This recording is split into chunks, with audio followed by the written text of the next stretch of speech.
सामने से तेज रफ्तार से आती हुई जीप ने उस मोटरसाइकिल सवार को जोरदार टक्कर मार दी। टक्कर इतनी जबरदस्त थी कि उसकी आवाज ने हर किसी के रोंगटे खड़े कर दिए। कोई कुछ समझ पाता इससे पहले ही जीप वाला वहां से जीप लेकर भाग निकला। सड़क पर 23 से 24 साल का नौजवान घायल पड़ा था। उसके चारों तरफ लोगों की भीड़ जमा हो गई। उनमें से ज्यादातर दर्शक थे और बाकी बचे हमदर्दी जाहिर करने वाले थे। मददगार कोई नहीं था। उस नौजवान का सिर फूट गया था और उसके सिर से खून बह रहा था। तभी भीड़ में से 39 से 40 साल की एक औरत आगे आई और तुरंत उस नौजवान का सिर अपनी गोद में रखकर चोट की जगह दबाने लगी ताकि खून बहने की रफ्तार कुछ कम हो, पर दबाने का ज्यादा असर नहीं होता देखकर उसने फौरन अपनी साड़ी का पल्लू फाड़कर चोट वाली जगह पर कसकर बांध दिया। अब खून बहना कुछ कम हो गया था। उस औरत ने खड़े हुए लोगों से पानी मांगा और घूंट घूंट करके उस नौजवान को पिलाने की कोशिश करने लगी। तब तक भीड़ में से किसी ने एम्बुलेंस को फोन कर दिया। एम्बुलेंस आ चुकी थी। चूंकि उस घायल नौजवान के साथ जाने को कोई तैयार नहीं था, इसलिए उस औरत को ही एम्बुलेंस के साथ जाना पड़ा। उस नौजवान की हालत गंभीर थी, पर जल्दी प्राथमिक उपचार मिलने के चलते डॉक्टरों को काफी आसानी हो गई और हालात पर जल्दी ही काबू पा लिया गया। नौजवान को फौरन खून की जरूरत थी। मदद करने वाली उस औरत का ब्लड ग्रुप मैच हो गया और औरत ने रक्तदान करके उस नौजवान की जान बचाने में मदद की। जिस समय हादसा हुआ था, उस नौजवान का मोबाइल फोन जेब से निकलकर सड़क पर जा गिरा था, जो भीड़ में से एक आदमी उठाकर ले गया। इसलिए उस नौजवान के परिवार के बारे में जानकारी उसके होश में आने पर ही मिलना मुमकिन हुई थी। वह औरत अपनी जिम्मेदारी समझकर उस नौजवान के होश में आने तक रुकी रही। तकरीबन 5 घंटे बाद उसे होश आया। वह पास ही के शहर का रहने वाला था और यहाँ पर नौकरी करता था। उसके घर वालों को सूचित करने के बाद वह औरत अपने घर चली गई। दूसरे दिन जब वह औरत उस नौजवान का हालचाल पूछने अस्पताल गई, तब पता चला कि वह नौजवान अपने माता पिता की एकलौती औलाद है। उसके माता पिता बार बार उस औरत का शुक्रिया अदा कर रहे थे। वे कह रहे थे कि आज इसका दूसरा जन्म हुआ है और आप ही इसकी मां हैं।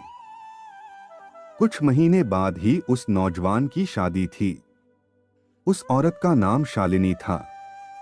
शादी के कुछ दिनों बाद ही एक हादसे में शालिनी के पति की मौत हो गई थी। वह पति की जगह पर सरकारी स्कूल में टीचर की नौकरी कर रही थी। नौजवान का नाम शेखर था। अब दोनों परिवारों में प्रगाढ़ संबंध हो गए थे। शेखर शालिनी को मां के समान इज्जत देता था। वह दिन भी आ गया जिस दिन शेखर की शादी होनी थी। शेखर का परिवार शालिनी को ससम्मान शादी के कार्यक्रमों में शामिल कर रहा था। सभी लोग लड़की वालों के यहाँ पहुँच गए, जहाँ पर लड़की की गोद भराई की रस्म के साथ कार्यक्रमों की शुरुआत होनी थी। परंपरा के मुताबिक लड़की की गोद लड़के की मां भरते हुए अपने घर का हिस्सा बनने के लिए कहती है। शेखर की इच्छा थी कि यह रस्म शालिनी के हाथों पूरी हो, क्योंकि उसकी नजर में उसे नई जिंदगी देने वाली शालिनी ही थी। शेखर के घर वालों को इस पर कोई एतराज भी नहीं था। पूरा माहौल खुशियों में डूबा हुआ था। लड़की सभी मेहमानों के बीच आकर बैठ गई। ढोलक की थापों के बीच शादी की रस्में शुरू हो गईं। शेखर के पिता ने शालिनी से आगे बढ़कर कहा कि वह गोद भराई शुरू करे। वैसे शालिनी इसके लिए तैयार नहीं थी और खुद वहां जाने से मना कर रही थी। पर जब शेखर ने शालिनी के पैर छूकर बार बार कहा तो वह मना नहीं कर पाई। मंगल गीत और हंसी ठिठोली के बीच शालिनी गोद भराई का सामान लेकर जैसे ही लड़की के पास पहुंची, तभी एक आवाज आई, रुकिए, आप गोद नहीं भर सकती। यह लड़की की दादी की आवाज थी। शालिनी को इसी बात का डर था। वह ठिठकी और रुआंसी होकर वापस अपनी जगह पर जाने के लिए पलटी। तभी शेखर बीच में आ गया और बोला, दादी जी, शालिनी मम्मी जी सुलक्षणा की गोद क्यों नहीं भर सकती? क्योंकि ब्याह एक मांगलिक काम है और किसी भी मांगलिक काम की शुरुआत किसी ऐसी औरत से नहीं कराई जा सकती जिसके पास मंगल चिन्ह न हो। दादी शेखर को सम आते हुए बोली, आप भी कैसी दकियानूसी बातें करती हैं दादी? आप यह कैसे कह सकती हैं कि मंगल चिन्ह पहनने वाली कोई औरत मंगल भावनाओं के साथ ही इस रीति को पूरा करेगी? पर बेटा, यह एक परंपरा है और परंपरा यह कहती है कि मंगल काम सुहागन औरतों के हाथों से करवाया जाए तो भविष्य में बुरा होने का डर कम रहता है।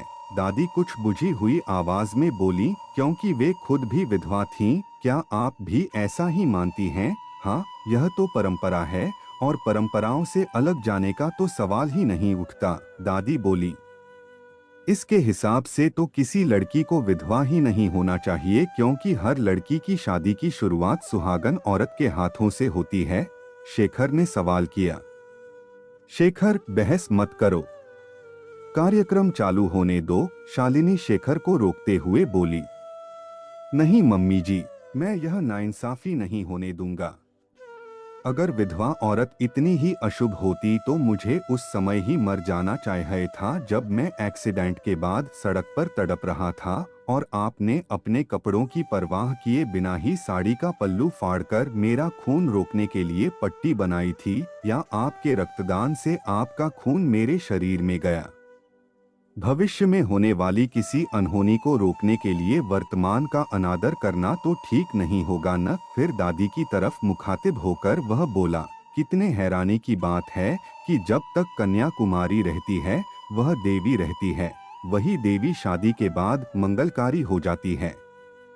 पर विधवा होते ही वह मंगलकारी देवी अचानक मनहूस कैसे हो जाती है?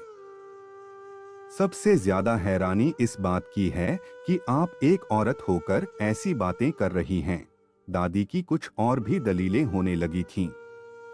तभी दुल्हन बनी सुलक्षणा ने उन्हें रोकते हुए कहा, दादी जी, मैं शेखर की बातों से पूरी तरह सहमत हूँ और चाहती हूँ कि मेरी गोद भराई की रस्म शालिनी मम्मी जी के हाथों से ही हो। इसके बाद विवाह के सारे कार्यक्रम अच्छे से पूरे हो गए। आज शेखर व सुलक्षणा की शादी को 10 साल हो चुके हैं। वे दोनों आज भी सबसे पहले आशीर्वाद लेने के लिए शालिनी के पास जा रहे हैं। आपका समय निकलकर हमारे साथ था, इसके लिए आपका धन्यवाद। अगली बार फिर से मिलते हैं नए और रोचक वीडियो के साथ। चैनल को सब्सक्राइब करना न भूलें। धन्यवाद और शुभकामनाएं।